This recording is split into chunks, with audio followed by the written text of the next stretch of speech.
जय हिंद। UP triple S C PET के रिस्पेक्ट में हिंदी का क्लास आज से हम शुरू कर रहे हैं और धीरे धीरे हिंदी का वीडियो आपको चैनल पर मिलना शुरू हो जाएगा। तो आज हम हिंदी का पहला चीज शुरू करेंगे, पहला अध्याय शुरू करेंगे और इस पहले अध्याय का नाम सिलेबस के अनुसार है। पहले अध्याय का नाम है श्रुति सम भिन्नात्मक शब्द। श्रुति सम भिन्नात्मक शब्द है ना, श्रुति सम भिन्नात्मक शब्द। ध्यान से सुनिएगा, यह पहला चैप्टर है हमारा। चैप्टर का नाम है श्रुति सम भिन्नात्मक शब्द, या इसी को किसी किसी किताब में लिखा है शब्द युग्म। दोनों बात एक ही है ना। देखिए, चैप्टर हमारा है श्रुति सम भिन्नात्मक शब्द, या किसी किसी किताब में इसी को लिखा है शब्द युग्म। आइए समझते क्या है, क्या होता है। देखिए, सबसे पहले अगर इसको समझ जाएंगे तो आपको क्वेश्चन करने में आसानी होगी। देखिए, यहाँ पर है श्रुति। श्रुति का मतलब होता है सुनना। श्रुति का मतलब क्या होता है? सुनना। सम का मतलब होता है समान। सम का मतलब होता है समान। और भिन्नात्मक का मतलब होता है भिन्न भिन्न। भिन्नात्मक का मतलब क्या होता है? भिन्न भिन्न, है ना। और इसका अर्थ ध्यान से सुनिए, मतलब ऐसे शब्द जो सुनने में तो समान होंगे, ऐसे शब्द जो सुनने में समान हो परंतु उनका अर्थ भिन्न भिन्न हो। सुनने में समान होंगे, सुनने में सुनना क्या समान। श्रुति शम, शम मतलब समान, भिन्नात्मक शब्द यानी कि ऐसे शब्द जो सुनने में समान होंगे परंतु उनका जो अर्थ होगा वह भिन्न भिन्न होगा। परंतु उनका जो अर्थ होगा वह भिन्न भिन्न होगा। ऐसे शब्दों को हम बोलते हैं श्रुति भिन्नात्मक शब्द। सुनिए, किसे कहते हैं? यह सुनने में तो समान होते हैं, सुनने में समान होते हैं परंतु इसका जो अर्थ होता है, इसका अर्थ होता है क्या होता है? भिन्न भिन्न होता है। इसका अर्थ कैसा होता है? भिन्न भिन्न होता है। मतलब सुनेंगे तो आप नहीं समझ पाएंगे कि क्या है, लेकिन अर्थ है भिन्न भिन्न होता है। जैसे एग्जाम्पल के तौर पर मैं बात करूं तो जरा बताइए, एक होता है अमित और एक होता है अमित। एक होता है अमित, ध्यान से सुनिएगा दोनों को। एक होता है अमित और एक होता है अमित, है ना जी। एक होता है अमित। आप एक बात बताइए, सुनने में अर्थ आप अलग अलग निकाल पा रहे हैं? इसको भी हमने अमित कहा, इसको भी हमने अमित कहा। क्या सुनने में आप अर्थ निकाल पा रहे हैं? दोनों को, एक को हमने अमित कहा, दूसरे को अमित कहा। अमित अमित, क्या अर्थ निकाल पा रहे हैं? नहीं निकाल पा रहे हैं। दोनों में अंतर नहीं निकाल पा रहे हैं। सुनने में समान होते हैं परंतु इनका अर्थ अलग अलग होता है। परंतु इनका अर्थ क्या होता है? अलग अलग होता है। तो इस अमित का मतलब याद रखिएगा, इस अमित का मतलब होता है बेहद या बहुत। इस अमित का मतलब होता है बेहद या बहुत। मतलब कोई चीज बहुत ज्यादा है तो उसे बोलते हैं अमित। लेकिन अगर बड़ी ई की मात्रा लग जाए अमित पर तो इस अमित का मतलब होता है शत्रु या दुश्मन। शत्रु या दुश्मन, इस अमित का मतलब होता है शत्रु या दुश्मन। बोलिए यहाँ के ना, इस अमित का मतलब होता है शत्रु या दुश्मन। क्लियर है चीजें? बहुत बढ़िया। इसी प्रकार से और देखेंगे, एक होता है आपका अंश और एक होता है आपका अंश। एक होता है आपका अंश और एक होता है आपका अंश। ध्यान से देखते रहेंगे। एक इसी प्रकार से एक चीज बताइए, इस अमित का मतलब क्या होता है? बेहद या बहुत। और इस अमित का मतलब होता है शत्रु या दुश्मन। इसी प्रकार से एक होता है अंश और एक होता है अंश। आपको सुनने में एकदम सेम लगेंगे परंतु इनका अर्थ अलग अलग होगा। सुनने में तो समान लगेंगे परंतु इनका अर्थ क्या होगा? अलग अलग होगा, है ना। इसी प्रकार से और शब्दों को हम लोग डिस्कस करें तो यही शब्द आपको याद रखना है, यही शब्द आपको याद रखना है। जैसे यहाँ पर देखें, यहाँ पर एक तो शब्द है अनिल और एक तो शब्द है अनल। एक शब्द हमने लिखा अनिल और एक शब्द हमने लिखा अनल। अच्छा, एक बात बताइए, कोई जोर से बोले अनिल और कोई जोर से बोले अनल तो दोनों लगभग सेम। कोई जोर से बोले अनिल और कोई जोर से बोले अनल तो दोनों लगभग सेम। सुनने में तो सेम लग रहे हैं, लेकिन इस अनिल का मतलब होता है हवा और अनल का मतलब होता है आग। यानी कि ऐसे शब्द जो सुनने में तो सेम लगते हैं, सुनने में तो सेम लगते हैं परंतु उनका अर्थ अलग अलग होता है, उन शब्दों को श्रुति भिन्नात्मक शब्द कहते हैं, है ना। तो अनिल और यहाँ पर क्या है? अनल। अनिल का मतलब होता है हवा और अनल का मतलब होता है आग। इसी प्रकार से जरा ध्यान से देखिए, यहाँ हमने लिखा दारू। ध्यान से सुनिए, दारू। और यहाँ हमने लिखा दारू, यहाँ हमने लिखा दारू। दोनों में अंतर क्या है? दोनों में अंतर, थोड़ा सा अंतर समझने का प्रयास करिए, है ना, अंतर समझने का प्रयास करिए, अभी चीजें क्लियर होती जाएंगी। एक बात बताइए, देखिए यहां पर यह र अक्षर है, अगर इस पर ऊ की मात्रा ऐसे लगे, बाहर की ओर फेंका हुआ हो, तो यह होता है बड़ा ऊ। क्या होता है? बड़ा ऊ।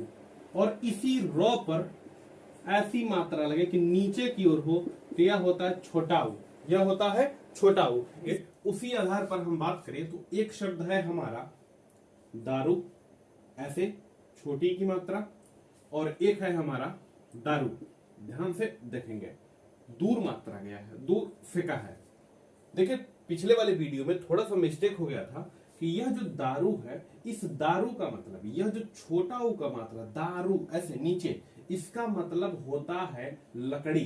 क्या होता है? लकड़ी। इसका मतलब क्या होता है? लकड़ी। यह जो दारू है, अच्छा बोलने में तो दोनों सेम, दारू दारू, लेकिन इस दारू का मतलब होता है लकड़ी और इस दारू का मतलब होता है शराब या मदिरा। शराब या मदिरा क्या होता है? शराब या मदिरा। क्लियर है चीजें? चले ध्यान से देखिएगा अच्छी तरीके से। आपको पता है कि क्लास में भी मैं कई बार क्या है, लकड़ी को लड़की बोल देता हूं, लेकिन इस दारू का अगर छोटा ऊ का मात्रा है तो लड़की नहीं होगी, लकड़ी। क्या होगा? लकड़ी। तो इस दारू का मतलब है लकड़ी और इस दारू का मतलब है शराब या मदिरा। शराब या मदिरा।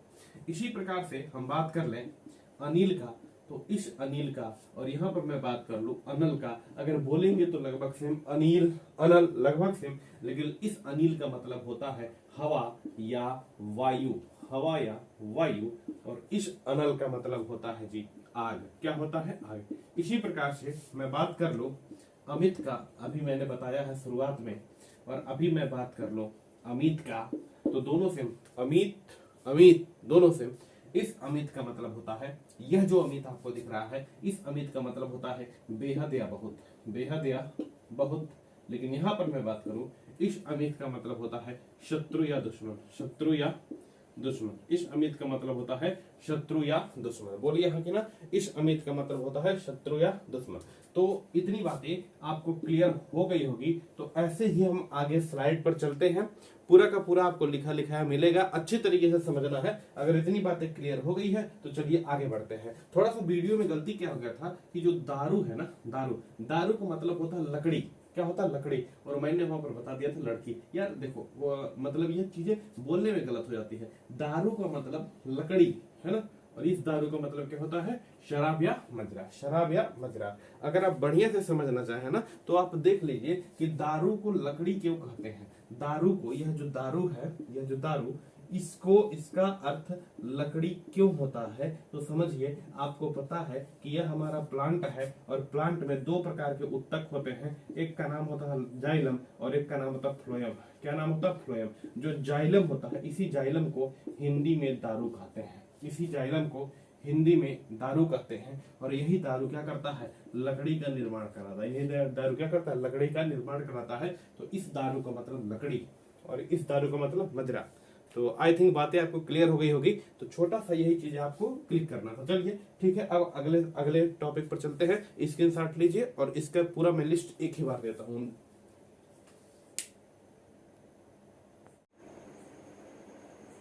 चलिए जी, उसी के आगे चलते हैं।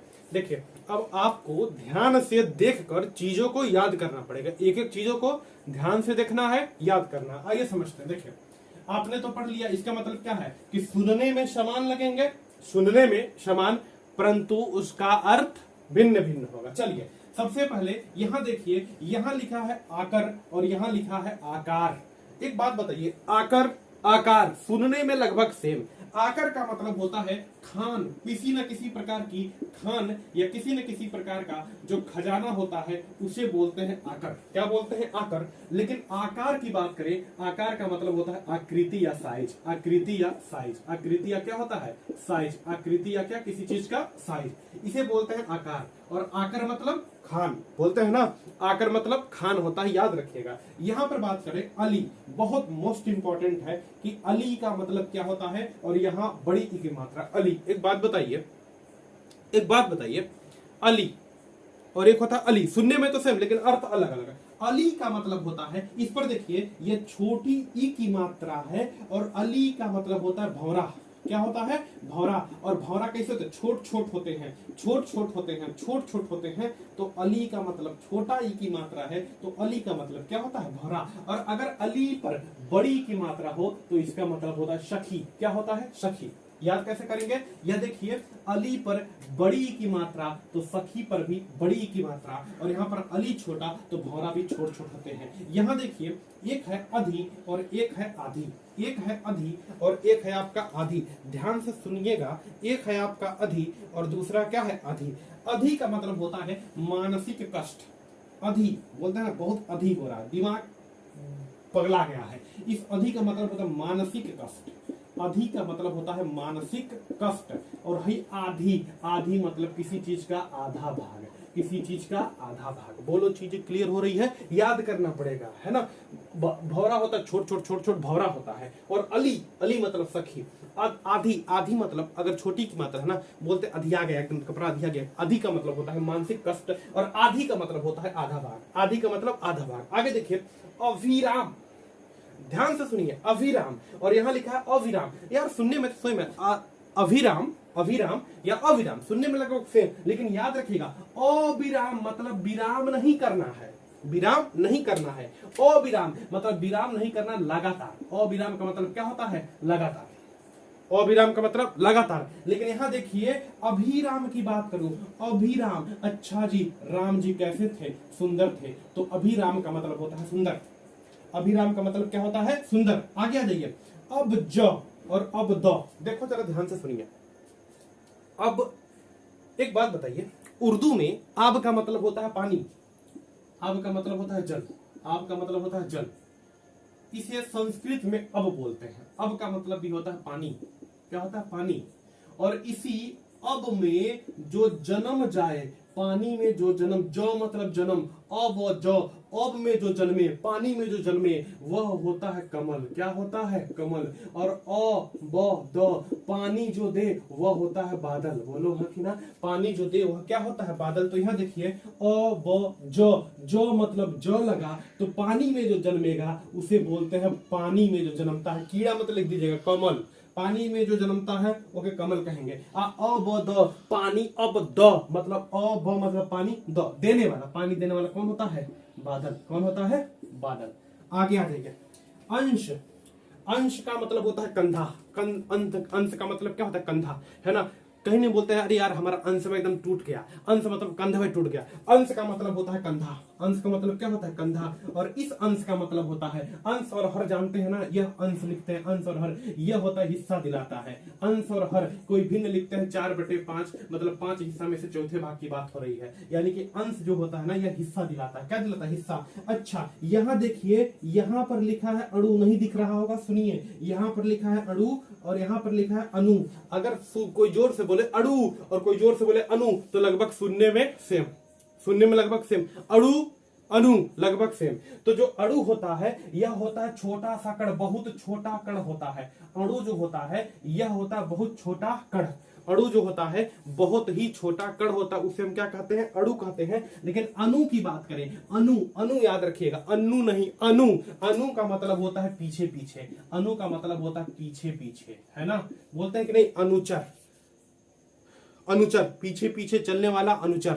अनुगम पीछे पीछे गमन करने वाला अनुगम, है ना। तो देखिए, अनुपम पीछे पीछे प्रमाण लेने वाला अनुपम। तो यहाँ पर क्या है? अणु। अणु का मतलब होता है छोटा कण। और अणु का, अणु, अणु होता है, केमिस्ट्री में पढ़े होंगे, छोटे छोटे कण होते हैं। और इस अणु का मतलब पीछे चलने वाला, जो अणु का मतलब पीछे, अणु का मतलब होता है पीछे। क्लियर है? इधर वाला सेक्शन आपको क्लियर? क्या याद रखना है इसमें? इधर वाले सेक्शन में से मैं कहूं तो आकार, नहीं बोलते हैं आकार मिल गया, मतलब एकदम खजाना मिल गया, खान मिल गया। और आकर, आकार, आकार होता है हर एक चीज का। अली, अली का मतलब होता है भौरा। अली का मतलब छोटकी, क्योंकि भौरा भी छोट छोट तो मात्रा भी छोट। और है अली मतलब सखी। आगे आधी, आधी बोलते कपड़ा आधी आगे रे सारी। आधी का मतलब होता है मानसिक कष्ट। आधी का मतलब मानसिक कष्ट। और बड़ी की मात्रा लग जाए तो इसका मतलब होता है आधा भाग। इसका मतलब होता है आधा भाग। अभिराम, अभिराम, राम जी कैसे थे जी? सुंदर। अभिराम, रुको नारे लगातार ठोक। आगे अब जो जो अब में जो जन्मे पानी में जो जन्मे कमलवा होता है। और क्या है अब जो पानी दे वो बदला होता है। कौन होता है बादल। अंश अंश मतलब कान टूट गया कंधा टूट गया और इस अंश का मतलब भिन्न का अंश और हर हिस्सा बताता है। अणु का मतलब होता है क्या जी। अणु का मतलब होता है छोटे छोटे कण और अणु का अणु का या अणु का मतलब होता है छोटे छोटे कण और अणु का मतलब होता है पीछे पीछे। अणु का मतलब होता है पीछे पीछे। आज ये इधर की बात करते हैं देखिए समझिए। शीशा शीशा और यह भी शीशा। पढ़ने में जरा बताइए कौन अंतर है। इसको भी शीशा पढ़ेंगे इसको भी शीशा पढ़ेंगे। शीशा शीशा शीशा शीशा शीशा शीशा लेकिन दोनों का अर्थ अलग अलग। दोनों का अर्थ अलग अलग। इस शीशा का मतलब होता है आईना।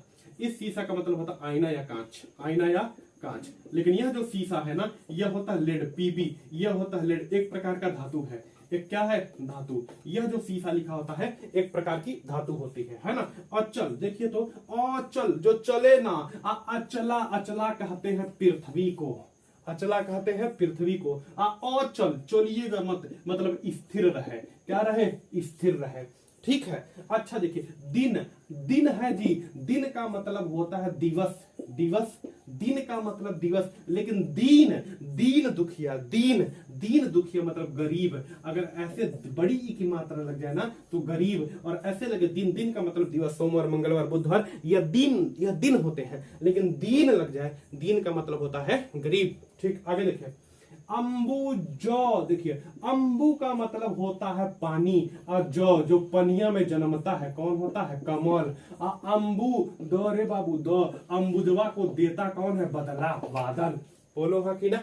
नेक्स्ट अवधि। अवधि का नहीं बोलते इतने अवधि में हो जाना चाहिए। छोटी की मात्रा है तो अवधि का मतलब होता है समय या कोई काल या कोई टाइम पीरियड।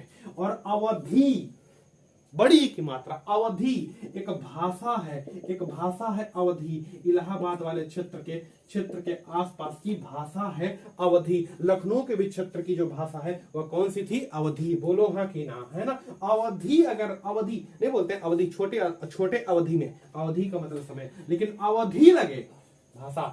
सर जी सुनने में दोनों सेम लेकिन बतिया दोनों अलगे अलगे। आगे देखिए अवलंब और अविलंब। विलंब मत कर तुरंत। अविलंब मतलब तुरंत। अविलंब तनिको विलंब नहीं बिना देरी के तुरंत बिना देरी के दिखाई दे रहा होगा। और अवलंब अवलंब नहीं बोलते अवलंब दीजिए सहारा दीजिए। अवलंब अवलंब छानी होता तो थुन्नी लगा दो थुन्निया को अवलंब कहते हैं। तो अवलंब का मतलब होता है क्या सहारा देना। सहारा देना। आगे आ जाइए इसको देखिए तो आरशी क्या है आरशी। आरशी तो इस आरशी का मतलब होता है दर्पण। आरशी का मतलब होता है दर्पण और इस आरसी का मतलब होता है वैदिक भाषा। वैदिक काल की एक भाषा में हमें वर्णन मिलता है आरसी का। इसे बोलते हैं आरसी और इसे बोलते हैं आरसी। सुनिए आरसी इसे बोलते हैं आरसी। इस आरसी का मतलब होता है आईना है ना दर्पण और इसका मतलब होता है वैदिक भाषा। इसका एक स्टोरी है सुनेंगे। आरसी का बोलते हैं हाथ कंगन को आरसी क्या। ध्यान से सुनिएगा। हाथ कंगन को आरसी क्या और पढ़े लिखे को फारसी क्या। समझे पूछा भी जाता है हाथ कंगन को आरसी क्या और पढ़े लिखे को फारसी क्या। मतलब हाथ के कंगन को देखने के लिए हाथे के कंगन को देखने के लिए आरसी मतलब दर्पण की क्या आवश्यकता है। उसी प्रकार से पढ़े लिखे व्यक्ति के लिए फारसी कोनो खतरनाक सब्जेक्ट थोड़ो ना है। सीख जाएगा व्यक्ति फारसी भी सीख जाएगा। मतलब हाथ कंगन को आरसी क्या और पढ़े लिखे को फारसी क्या। बात खत्म। तो आरसी मतलब दर्पण। लेकिन आरसी ऐसे लग जाए तो वैदिक काल की भाषा होती है। वैदिक काल की भाषा वैदिक काल की भाषा कोई दिक्कत नहीं ना। आगे आ जाइए। इस अरी का मतलब अरी छोटी की मात्रा छोटी अरी। अरी का मतलब होता है शत्रु। अरी का मतलब होता है शत्रु और बड़ी की मात्रा लग जाए तो इस अरी का मतलब होता है संबोधन। इस अरी का मतलब होता है संबोधन। क्या होता है संबोधन। इस अरी का मतलब होता है संबोधन है ना। अब यहां देखिए तो अरी याद रखें पेपर में आ जाता है कभी कभी। छोटी मात्रा लगे अरी तो शत्रु और बड़ी की मात्रा लगे अरी संबोधन। नहीं बोलता अरे संबोधन करिए अरे तुरंत संबोधन। आगे देखिए जो लो जो जलो जो जल में जो जन्म जाए वह होता है कमल। कहेंगे सर जल में तो कीड़ो जन्म जाता है, जोखियो जन्म जाता है सब, लेकिन यहाँ हम भाई पढ़ा रहे हैं ना, कमल उमल पढ़िए। जो लो जो जल में जो जन्मे कमल, और जो लो दो जल के दे रे बादल। तो ऊपर लिख देते हैं, नहीं सुनाई दे रहा, यहाँ दिखाई नहीं दे रहा होगा, यहाँ लिख देते हैं जो लो जो जल में जन्मे कमल होता है, और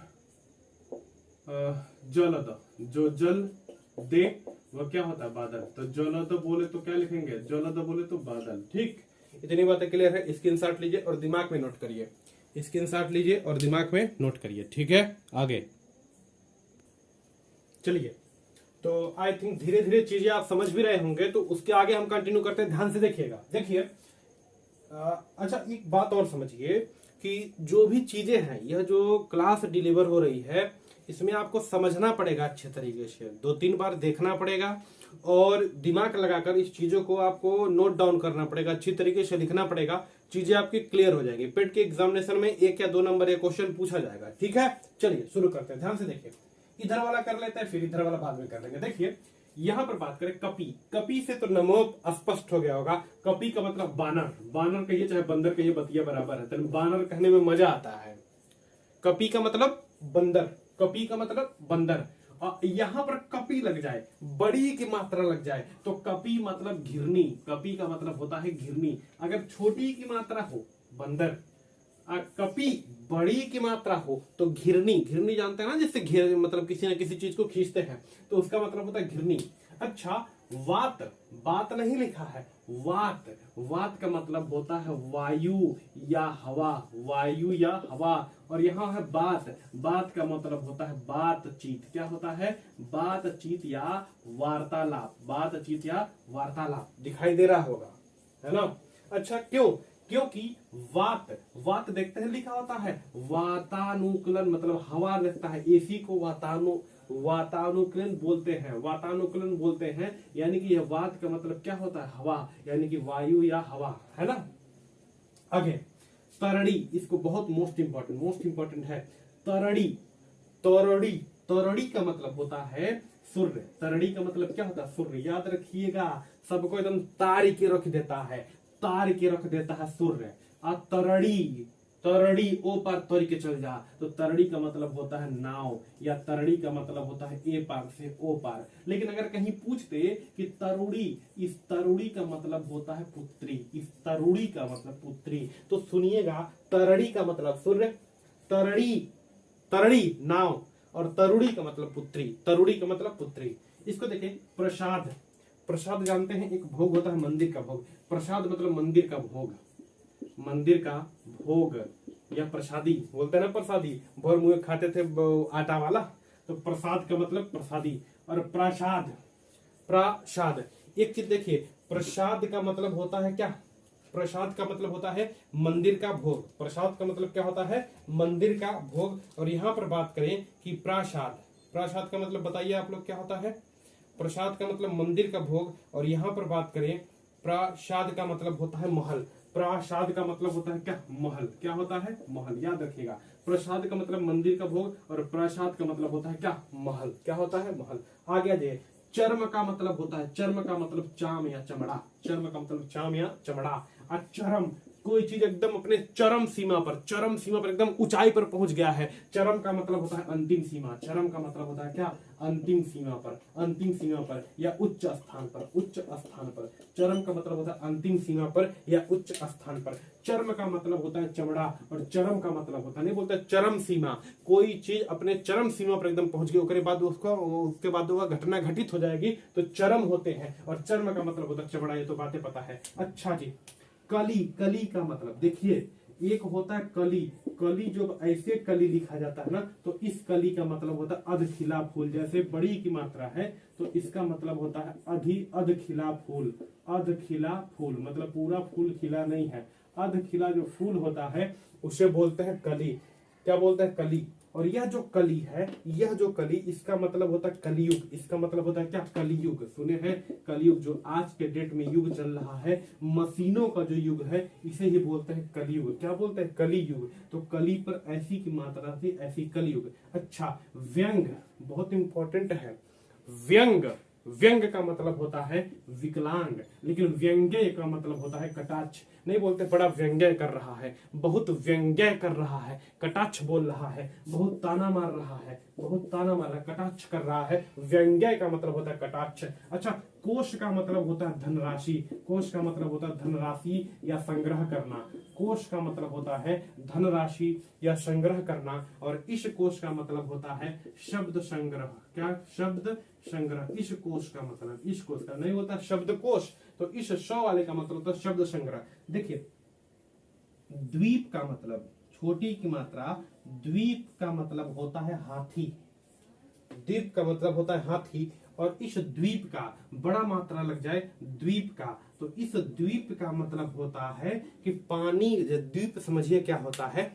धरती का एक ऐसा उठा, पानी में एक ऐसा उठा हुआ भाग जिसके चारों ओर पानी हो, उसे द्वीप बोलते हैं। समझिएगा, धरती का उठा हुआ भाग जिसके चारों ओर पानी हो, उसे द्वीप बोलते हैं। तो द्वीप का मतलब तो हाथी, और द्वीप का मतलब होता है धरती का उठा भाग। धरती का उठा भाग, धरती का उठा भाग द्वीप होता है। आगे आ जाते हैं। उपकार का मतलब, देखिए, एक होता उपकार, और कोई उपकार नहीं सहता है तो ओकरे पास आता है अपकार। उपकार का मतलब होता है भलाई करना। उपकार का मतलब होता है भलाई, और अपकार का मतलब होता है बुराई।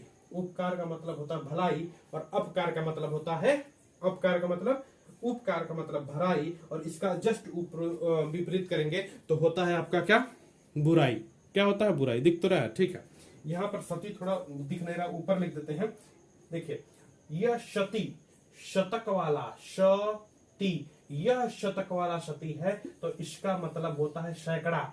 इसका मतलब होता है सैकड़ा। लेकिन एक सती, सती, सती सावित्री, यह सती वाला आता है, यह सती वाला, तो इस सती वाला मतलब होता है पतिव्रता स्त्री। पतिव्रता स्त्री, पतिव्रता स्त्री। आपको पता है पहले सती प्रथा थी। सती प्रथा मतलब किसी पुरुष के मरने के बाद यह माना जाता था कि उसकी औरत जो है बाबू, उसकी औरत को भी उसकी चिता पर रखकर जला दिया जाता था। आप सोचिए कितना दर्दनाक होता होगा, कितना भयानक रहा होगा वो समय, है ना? तो सती समझ लीजिएगा इसको अच्छी तरीके से। ये चीजें आपको समझ आ गई होगी। आप लोग स्क्रीनशॉट लेते रहिएगा, है ना? जब समय मिले स्क्रीनशॉट आप लोग लेते रहिएगा। ठीक, चले, इसको समझिए।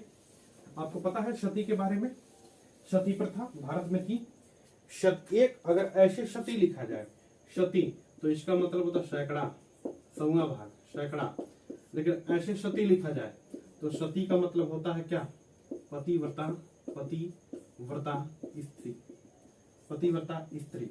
भारत में सती प्रथा थी, सिंधु घाटी सभ्यता के समय में थी। भारत में सती प्रथा थी, और इस सती प्रथा को समाप्त करने के लिए राजा राम मोहन राय ने बहुत अथक प्रयास किया।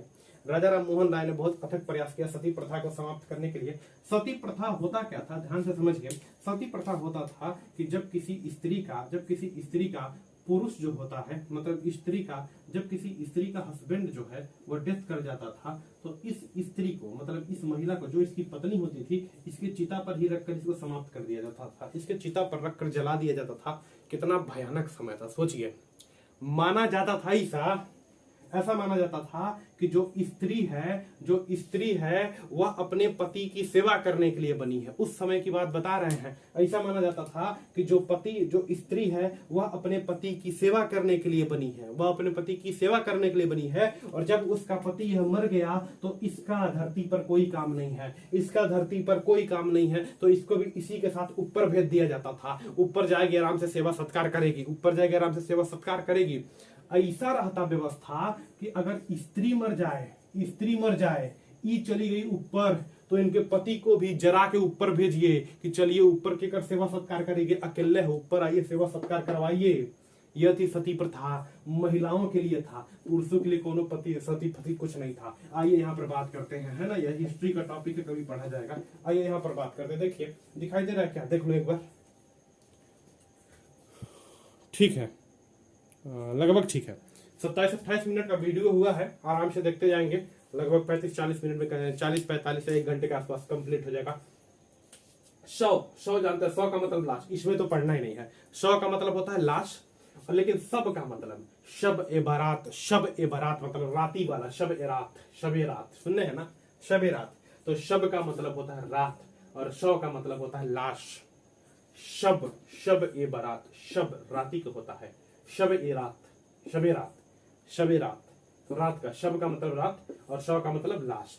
अपेक्षा, अपेक्षा मतलब किसी चीज से कोई इच्छा या आस रखना, और उपेक्षा मतलब सब आस आपका टूट जाए, सब आस आपका टूट जाए, है ना। अपेक्षा का मतलब, अपेक्षा का मतलब किसी चीज से आस रखना या इच्छा रखना, और उपेक्षा का मतलब सब चीज टूट जाए, सब आस और इच्छा टूट जाए, सब आस और इच्छा जो है ना वह क्या हो, टूट जाए, मतलब इसका तिरस्कार हो, तिरस्कार हो। क्लियर, आगे आ जाइए।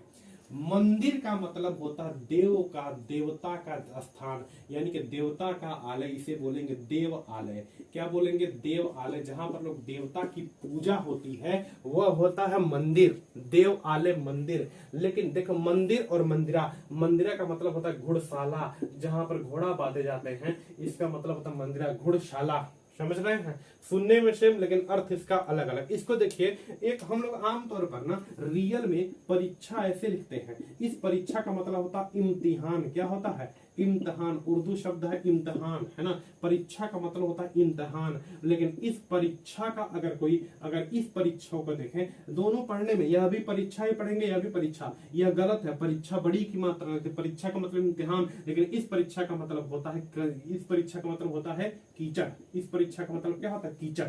इस परीक्षा का मतलब क्या होता है, कीचड़, याद रखिएगा। इस परीक्षा का मतलब जल्दी बताइए क्या होता है, कीचड़। कोई समस्या नहीं, इस परीक्षा का मतलब क्या होता है, कीचड़। तो परीक्षा का मतलब लिखिए इम्तिहान, इम्तिहान, और इस परीक्षा का मतलब क्या होता है, कीचड़। इस परीक्षा का मतलब कीचड़। आगे आ जाइए, रित और ऋतु, ऋतु का मतलब मौसम, है ना। मौसम तो आता है ऋतु, बोलते हैं गर्म, ग्रीष्म ऋतु, ठंडी वाला ऋतु, शीत ऋतु। ऋत, ऋत का मतलब बोलता है ऋत सत्य, ऋत का मतलब होता है सत्य, ऋत का मतलब होता है सत्य, ऋत सत्य, ऋत का मतलब होता है सत्य, नहीं बोलते एकदम ऋत बात है, ऋत का मतलब सत्य है, और ऋतु का मतलब होता है मौसम, ऋतु का मतलब होता है मौसम। क्लियर है, आगे आ जाइए। शकल, ऐसे देख रहे हैं, शकल, यह वाला शकल है, सकल घरेलू उत्पाद, जिसे बोलते हैं ग्रॉस डोमेस्टिक प्रोडक्ट, जीडीपी। शकल, जहां भी शकल शब्द लग जाता है ना, इस शकल का मतलब होता है संपूर्ण। सकल मतलब चेहरा मत कहिएगा, इस शकल, शकल का मतलब होता है संपूर्ण, और इस शकल, शकल यह संजम वाला शब्द, इस शकल का मतलब होता है अंश या हिस्सा, इस शकल का मतलब होता है अंश या हिस्सा। आगे बात करते हैं, अभय, अभय मतलब अ का मतलब नहीं और भय मतलब बिना डर के। अभय का मतलब होता है बिना डर के, बिना डर के मतलब निडर, कोई भी डर नहीं है। बिना डर के मतलब क्या, निडर। लेकिन उभय, उभय लिंग मतलब दोनों, तो उभय का मतलब होता है दोनों। उभय का मतलब क्या होता है, दोनों। उभय लिंग कहिए चाहे उभयनिष्ठ कहिए, उभय का मतलब होता है दोनों, और अभय का मतलब होता है बिना डर के, बिना डर के। अनिष्ट, देखे निष्ठ, अनिष्ट का मतलब होता है हानि, अनिष्ट, अनिष्ट का मतलब होता है हानि, और यहाँ पर अनिष्ठ, अनिष्ठ मतलब किसी भी प्रकार की कोई निष्ठा नहीं रखनी है, तो निष्ठाहीन, किसी प्रकार की निष्ठा, भगवान के प्रति हमारी निष्ठा है या निष्ठाहीन है, क्योंकि अनिष्ट रखना है, अनिष्ट मतलब निष्ठाहीन। सर का मतलब होता है बाण, सर का मतलब होता है बाण, और इस सर का मतलब होता है हमारा सिर या हमारा कपाल, है ना। इस सर का मतलब होता है वाण, और इस सर का मतलब होता है हमारा सिर या हमारा कपाल, हमारा सिर या हमारा कपाल। देखो तड़ाक, तड़ाक मतलब बड़ी तड़ाक से आए, नहीं बोले एकदम तड़ाक से आ गया। तड़ाक का मतलब होता है जल्दी, तड़ाक का मतलब होता है जल्दी। और तड़ाग, तड़ाग देना गिर गया समुद्र में, तड़ाग का मतलब होता है तालाब, तड़ाग का मतलब क्या होता है, तालाब। तड़ाग का मतलब क्या हो गया, तालाब। ठीक है, आगे आते हैं। क्लियर है इतनी बातें, चलो नेक्स्ट आगे बढ़ते हैं। आगे देखिए, आगे देखिए, यहां पर बात करते हैं, ये चीजें बड़ा ज्यादा भूलता है। देखिए, एक होता है चीर और एक होता है चीर। देखिए, दो चीजें समझिएगा, एक होता है चीर और एक होता है चीर, दोनों में ना के बराबर अंतर। दोनों में ना के बराबर अंतर। एक होता है प्रणय और एक होता है परिणय। एक होता है कांति और एक होता है क्रांति। क्रांति है ना, ध्यान से इसको समझेंगे, आगे देखेंगे। एक होता है सूत और एक होता है सूत। थोड़ा थोड़ा अंतर होता है, बेसिक सा अंतर, तो आप इसको समझते रहेंगे। एक होता है गढ़ और एक होता है गढ़। एक होता है गढ़, श्रोतागढ़, और एक होता है गढ़। क्लियर? आगे आइए इसको समझते हैं, बहुत इंपॉर्टेंट, मोस्ट इंपॉर्टेंट है यह। चीर का मतलब, चीर का मतलब चीर, और एक होता है बड़ा वाला चीर। ध्यान से समझिए, एक होता है चीर और एक होता है बड़ा वाला चीर। तो जरा बताइए, जरा बताइए चीर का मतलब क्या होता है। देखिए, चीर का मतलब होता है पुराना। क्या होता है? पुराना। इस चीर का मतलब होता है पुराना, और इस चीर का, बड़ी इस चीर का मतलब होता है कपड़ा। क्या होता है? कपड़ा। कपड़ा के चीरेंगे तो बढ़हन के चिराएगा, याद रखिएगा। कपड़ा के चीरेंगे तो बढ़हन के चिराएगा, तो बड़की मात्रा। कपड़ा के चीरेंगे तो बढ़हन के चिराएगा, तो बड़की मात्रा। क्लियर? प्रणय, प्रणय का मतलब होता है ना जी, प्रणय का मतलब होता है, प्रणय तो सब करते हैं प्रेम, लेकिन परिणय सूत्र में कोई नहीं बच पाता है, यह होता है विवाह। प्रणय का मतलब होता है प्रेम और परिणय का मतलब होता है विवाह। तो क्या होता है? प्रणय परिणय। प्रणय का मतलब होता है प्रेम और परिणय लगभग प्रणय परिणय सेम, लेकिन प्रणय का मतलब होता है प्रेम, परिणय का मतलब होता है विवाह। क्या होता है? विवाह। कांति, रामदेव बाबा का दंत कांति, दांत एकदम चमका देता है। कांति का मतलब होता है चमक, लेकिन क्रांति की बात करें तो इसका मतलब होता है सब चीज उलट फेर हो जाना। क्रांति हो गई यानी कि युद्ध हो गया। आगे आइए, आगे बात करते हैं। सूत, सूत अगर ऐसे है ना, सूत, सूत का मतलब होता है पूत, और पूत का मतलब होता है बेटा, लेकिन ऐसे सूत है तो इस सूत का मतलब होता है धागा। क्या होता है? धागा। गढ़ का मतलब होता है समूह, और इस गढ़ का मतलब होता है गिना जाने वाला, गिनने योग्य, गिना जाने वाला, गिनने योग्य, है ना। देख लीजिए अच्छी तरीके से, मेन मतलब इसको समझना। चीर, छोटी की मात्रा, तो पुराना पर भी छोटी की मात्रा, छोटा ओ की मात्रा, दोनों पर चीर, पुराना। और कपड़ा जब चीरेंगे, चीर कपड़ा, तो लंबा चीरा माराएगा, तो बड़ा चीरा माराएगा, तो बड़ी की मात्रा चीर।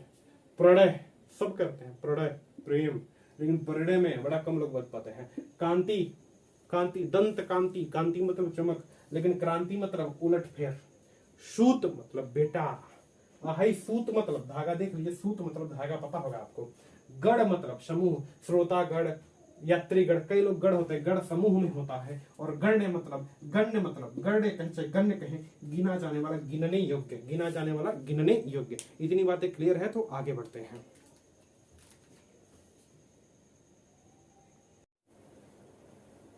चलिए इसके आगे कंटिन्यू करते हैं। देखिए ऐसे धीरे धीरे करते करते हम लोग चीजों पर अच्छा खासा पकड़ बना लेंगे। आइए शुरुआत करते। देखिए यहां पर बात करें प्रण और यहां पर बात करें प्राण।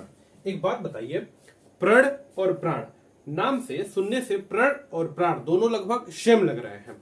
प्रण का मतलब होता है, किसी नहीं बोलते हैं प्रण कर लिए, प्रण का मतलब किसी चीज का निश्चय करना, और प्राण का मतलब होता है जान।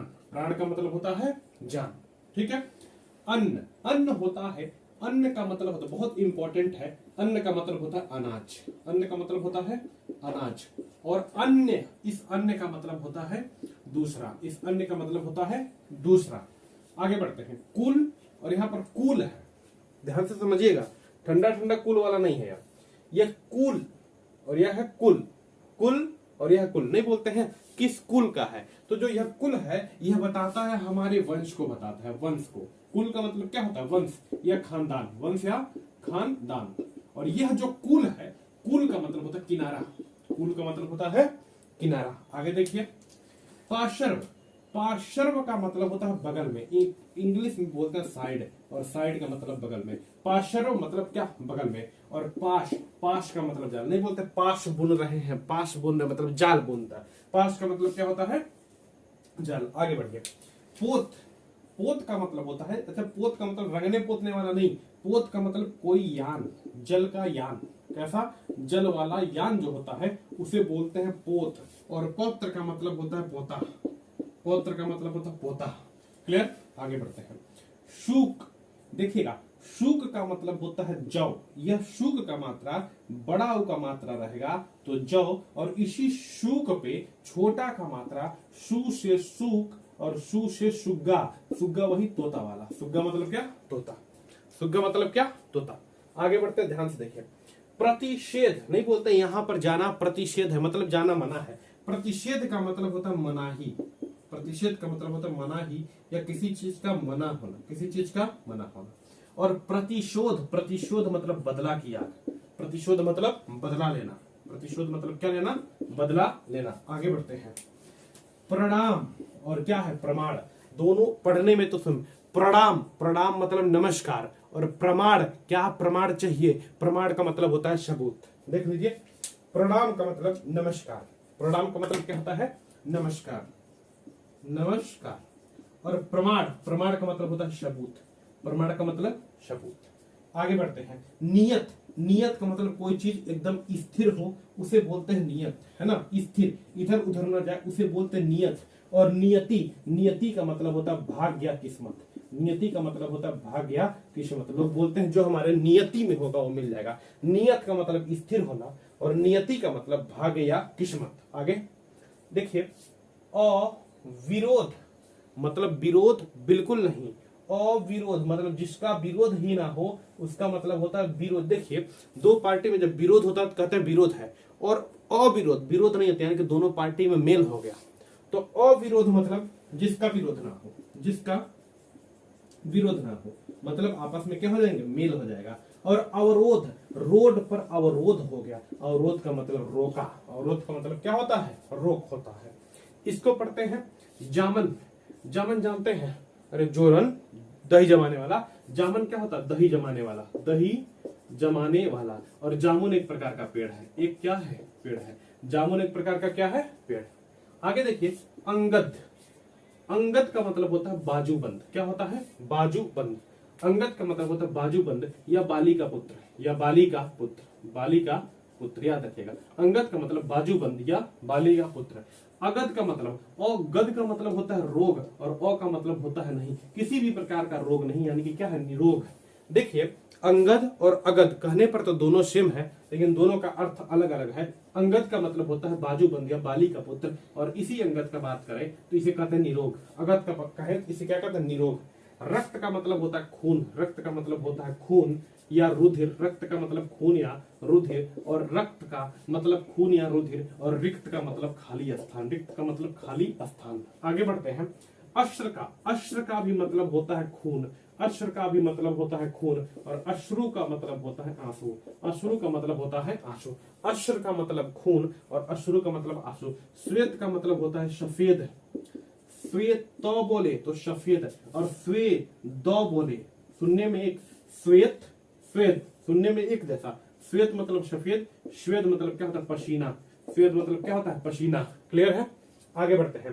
कृपण, कृपण मतलब होता है बड़ी भयानक कंजूस, कंजूस जानते हैं, कृपण है, आपसे आपसे बोलिएगा कृपण, कृपण मतलब कंजूस। और कृपाण मतलब होता है हथियार या चाकू, हथियार या क्या होता है, चाकू, हथियार या चाकू, है ना। देखिए कृपण मतलब कंजूस और कृपाण मतलब हथियार या चाकू। जिस सिख लोग जिस हथियार या चाकू को लेकर चलते हैं, जिस हथियार या चाकू को लेकर चलते हैं, सिख लोग गले में पहने होते हैं या रखे होते हैं, उसे बोलते हैं कृपाण या हथियार, कृपाण या हथियार, चाकू टाइप होता है। अंत, अंत का मतलब समाप्ति, और अंत्य का मतलब होता है अंतिम, अंत का मतलब समाप्ति और अंत्य का मतलब होता है अंतिम। ठीक, आगे और इसको देखिए बढ़िया से पढ़िए। अकथ मतलब कथ, यहाँ है अकथ, अ का मतलब ऐसा कथन जिसे, अ का मतलब नहीं और कथ का मतलब कथन, ऐसा कथन जिसे कहा ना जा सके, यानी कि ऐसा कथन, ऐसा कथन जिसे, कथ मतलब कथन जिसे कहा ना जा सके, जिसे कहा ना जा सके, कहा न जा सके। और इधर देखिए, तो इधर देखिए, इधर इधर अथक, अथक मतलब थके ना, बिना थके हुए, बिना थके हुए। ठीक, यहां पर बात करें परिमाण, परिमाण और परिणाम। परिणाम का मतलब होता है रिजल्ट, परिणाम, परिणाम क्या, परिणाम आया है ना, इसका मतलब फैसला होता है, मतलब रिजल्ट होता है। और परिमाण, परिमाण का मतलब होता है कोई मान, परिमाण का मतलब होता है कोई मान। वन का मतलब होता है जंगल, वन का मतलब होता है जंगल। और वन्य जीव, वन्य का मतलब होता है जंगली। वन का मतलब जंगल और वन्य जीव का मतलब जंगली। आगे बात करें सूची, देखिए सूची है ना, सूची छोटी की मात्रा, सुई, सूची का मतलब छोटी। और यह जो सूची हम लोग अपने कॉपी किताब में बनाते हैं, यह विषय की सूची होती है। यह किसकी होती है, विषय या किसी प्रकार का टेबल होता है, इसे हम बोलते हैं सूची। याद कैसे करेंगे, देखिए समझिए। सूची है जब कोनो सूची, छोटी की मात्रा, जब कोनो सुई चुभाएगा तो ची ची करेंगे कि ना करेंगे, ची, सूची। छोटी की मात्रा सुई और बड़ी की मात्रा विषय। दिख रहा है, दिख रहा है। इस सूची का मतलब होता है विषय, इस सूची का मतलब विषय। आगे देखें, यह चीजें कैसा है, नहीं दिख रही है। चलिए चलिए यहां पर कुछ और लिखते हैं मिटाकर। आगे बताइएगा, यहां है, यह है हाश और एक है हाश। यहां है बलि और एक है बलि। एक है कड़ी और एक है कढ़ी। ठीक है, एक है अचार, एक है आचार। ठीक है, चलिए इनको पढ़ते हैं, इनको हम लोग पढ़ते हैं। आइए समझते हैं, है ना। देखिए, हास्य का मतलब होता है हंसी। न, एक मिनट, हास्य का मतलब होता है, हास्य का मतलब होता है हंसी, है ना। और इसे भी हास्य का मतलब होता है, ये देखिए, हास्य मतलब हंसी, और इस हास्य का मतलब होता है किसी चीज का कमी हो जाना, किसी चीज का, जैसे बोलते हैं मूल्य जो है वह हास हो गया, तो किसी चीज का कमी हो जाना। बलि, ये देख रहे हैं बाहुबली, बलि पर बड़ी की मात्रा, तो बलशाली, बलशाली। लेकिन यहां पर बात करें, इस बलि का मतलब, छोटा वाला बलि जो होता है, इसका मतलब होता है भेंट या गिफ्ट या उपहार या टैक्स देना। इस बलि का मतलब ध्यान से समझिएगा। प्राचीन काल में देखो, अच्छा हम मतलब देवताओं को भी बलि देते हैं, तो बलि के रूप में उनको गिफ्ट देते हैं, है ना। क्या देते हैं, गिफ्ट देते हैं, चाहे क्या देते हैं उनको, उपहार देते हैं, चाहे किसी न किसी प्रकार का भेंट देते हैं, चढ़ावा चढ़ाते हैं, वो बलि ही तो होता है। चाहे टैक्स देते हैं, तो बलि का मतलब इतने ही होते हैं। और ऐसे बलि है तो बलशाली, ऐसे बलि है तो बलशाली। कड़ी, देख लीजिए कड़ी, यहाँ पर लिखा कड़ी। कड़ी मतलब लोहे की जंजीर, कड़ी मतलब लोहे की जंजीर। कड़ी का मतलब क्या होता है, लोहे की जंजीर। और इस कढ़ी, कढ़ी जानते हैं, कढ़ी चावल खाए होंगे, इस कढ़ी का मतलब दही और बेसन की सब्जी, दही व बेसन को मिलाकर सब्जी, दही और बेसन की सब्जी, दही और बेसन की जो सब्जी होती है उसे बोलते हैं कढ़ी। अरे सिंपल भाषा में बोलते हैं बोरी, जानते हैं बोरी, वही बतिया। आगे अचार, देखिए अचार होता है खाने वाला, यानी कि खाद्य पदार्थ है, खाद्य पदार्थ। और कैसा खाद्य पदार्थ है, तो खट्टा खाद्य पदार्थ है। और आचार, आचार मतलब होता है सभ्यता। क्या होता है, सभ्यता, रहने का तरीका, रहने का तरीका। नहीं बोलते किसी भी प्रकार का आचार नहीं करे, शिष्टाचार नहीं है, आचार नहीं है, या रहने का तरीका नहीं है। आचार मतलब खाद्य पदार्थ होता है, खट्टा खाद्य पदार्थ हुआ होता है आचार। और बाबू आचार मतलब होता है सभ्यता या रहने का तरीका। इतनी बातें क्लियर है तो स्क्रीनशॉट लीजिए जल्दी फटाफट। चलिए इसके आगे देखते हैं। तो अगर आप इतना कर लेते हैं तो समझिए आपका काम बन जाएगा। अगर कुछ बची चीजें रहेंगी तो एक छोटा सा वीडियो लगा देंगे, आप आराम से देख लीजिएगा। चलिए शुरुआत करते हैं, ध्यान से देखिए, समझिएगा इसको। देखिए यहां पर बात करें हिम और हेम, पढ़िए हिम और हेम दोनों लगभग अगर बोलेंगे तो आप अच्छी तरीके से अंतर्ज्ञात नहीं कर पाएंगे। ध्यान से सुनिए, ध्यान से देखिए। हिम का मतलब होता है बर्फ, हिम का मतलब होता है बर्फ। और हेम की बात करें, हेम का मतलब होता है सोना, हेम का मतलब सोना यानी कि स्वर्ण होता है। ठीक, अच्छा नीर का मतलब होता है पानी, और जौ का मतलब जन्म लेने वाला। पानी में जन्म लेने वाला क्या होता है? बादल। पानी में पानी में जन्म लेने वाला क्या होता है? कमल। क्या होता है? कमल। ध्यान से देखिए, नीर का मतलब पानी और जौ का मतलब जन्म लेने वाला, तो पानी में जन्म लेने वाला कौन होता है? कमल। और नीर का मतलब पानी और दो मतलब द, नीरद, पानी देने वाला कौन होता है? बादल। कौन होता है? बादल। अच्छा, नीरव, नीरव का मतलब होता है सुनसान। क्या है? सुनसान एरिया को हम कहते हैं नीरव। कभी कभी पूछ देता है, लिख लीजिएगा। नीरव का मतलब होता है सुनसान एरिया। अच्छा जी, पानी का मतलब होता है जल। पानी का मतलब होता है जल, और इसी पानी का मतलब होता है इज्जत। क्या होता है? इज्जत। नहीं बोलते हैं पानी पानी हो जाओगे, मतलब पानी का मतलब इज्जत। और इस पानी अगर लिखा है तो पानी का मतलब होता है हाथ। क्या होता है? हाथ। तो पानी, कोई जोर से बोले पानी और पाड़ी, अच्छे से अंतर नहीं कर पाएंगे। पानी का मतलब होता है क्या? जल, और पाड़ी का मतलब होता है हाथ होता है। सुनने में दोनों एक, लेकिन अर्थ दोनों का अलग अलग होता है। ब्याल का मतलब, ब्याल का मतलब होता है शर्प, और ब्यालू का मतलब रात्रि का खाना। ब्याल का मतलब होता है शर्प, और ब्यालू मतलब रात का खाना, है ना। यहां देखिए, क्षमा क्या लिखा है? क्षमा, आधा छ है, क्षमा। क्षमा का मतलब होता है पृथ्वी। क्या होता है? पृथ्वी। और क्षमा का मतलब होता है माफ करना। क्षमा का मतलब होता है माफ करना। क्लियर? नकल का मतलब होता है, नकल का मतलब कॉपी करना या किसी की चीजें चुराना। नकल का मतलब होता है कॉपी करना या किसी की चीजें चुराना या किसी से कुछ सीखना, किसी से कुछ सीखना, इसे बोलते हैं नकल करना। और नकुल का मतलब होता है नेवला। नकल, नकुल, अच्छे से अंतर नहीं याद कर पाएंगे। नकल का मतलब होता है किसी चीज से कुछ सीखना या किसी चीज की कॉपी करना या किसी चीज का अनुकरण करना, और नकुल का मतलब होता है नेवला। नकुल का मतलब क्या होता है? नेवला। आगे देखिए, कुंडल की बात करें, कुंडल होता है क्या? गहना होता है। कुंडल का मतलब क्या होता है? गहना। क्या होता है जी? गहना। कुंडल का मतलब होता है गहना जो कान में पहना जाता है ना, कान का कुंडल। कुंतल की बात करें, कुंतल का मतलब होता है सिर के बाल। कुंतल का मतलब सिर के बाल, सिर के बाल। कुंतल का मतलब सिर के बाल। आगे आ जाइए, कुट लिखा है कुट, और यहाँ लिखा है कूट। कुट का मतलब होता है किला। नहीं बोलता कुट खोलो कुट के अंदर आऊं, मतलब कुट का मतलब होता है किला, और कूट, कूट का मतलब होता है पर्वत। कूट का मतलब होता है पर्वत। आगे जाइए, आदि नहीं बोलते एकदम साला आदि हो गया। आदि मतलब एकदम अभ्यस्त हो गया है, एकदम आदती हो गया है, एकदम कुशल हो गया उस चीज का, एकदम आदि हो गया, अभ्यस्त हो गया, कुशल हो गया है। तो आदि का मतलब होता है कुशल या अभ्यस्त। लेकिन एक होता है आदि, लिखते लिखते क ख ग घ आदि हम कर देते हैं। इस आदि का मतलब होता है शुरुआत। इस आदि का मतलब होता है शुरुआत। आइए यहाँ पर, अति, अति का मतलब बहुत ज्यादा। अति का मतलब नहीं बोलते एकदम अति कर दिया, अति का मतलब बहुत। लेकिन इति, इति का मतलब होता है समाप्त।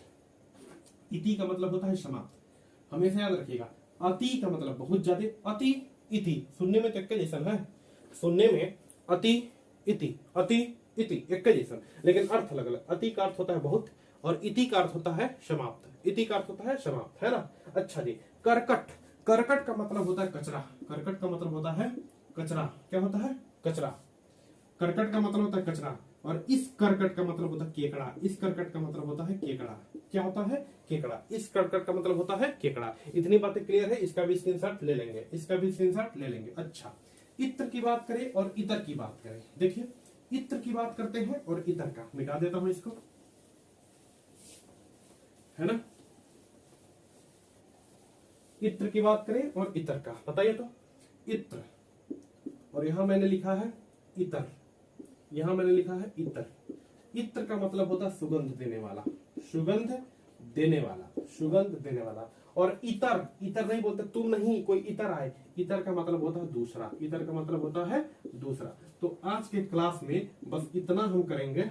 आज के क्लास में बस इतना हम करेंगे। इसके आगे जो क्लास होगा, तो इसके आगे का जो क्लास होगा उसमें हम या तो वाक्यांश पढ़ेंगे या तो विलोम पढ़ेंगे, समझिएगा। इस क्लास में हमने श्रुति संभिन्नात्मक पढ़ा। इसके आगे का जो क्लास होगा उसमें या तो हम वाक्यांश पढ़ेंगे या तो हम क्या पढ़ेंगे? विलोम पढ़ेंगे। इसको बढ़िया से करिएगा। अगर कुछ चीजें इसमें से छूट जाएंगी तो एक एडिशनल वीडियो, एक अलग सा वीडियो में बनाकर डाल दूंगा। क्लियर है? आगे आइए। अच्छा, कुछ क्वेश्चन मैं पूछ लूं। देखिए, क्वेश्चन करने का तरीका क्या होता है समझिएगा। जब भी इस चैप्टर को पढ़िए तो इसके क्वेश्चन करने का तरीका क्या होता है। जैसे पूछ दिया, मान लीजिए हमसे पूछ दिया, सबसे एक आसान लेता हूं, अनिल और अनल का सही अर्थ है, अर्थ है।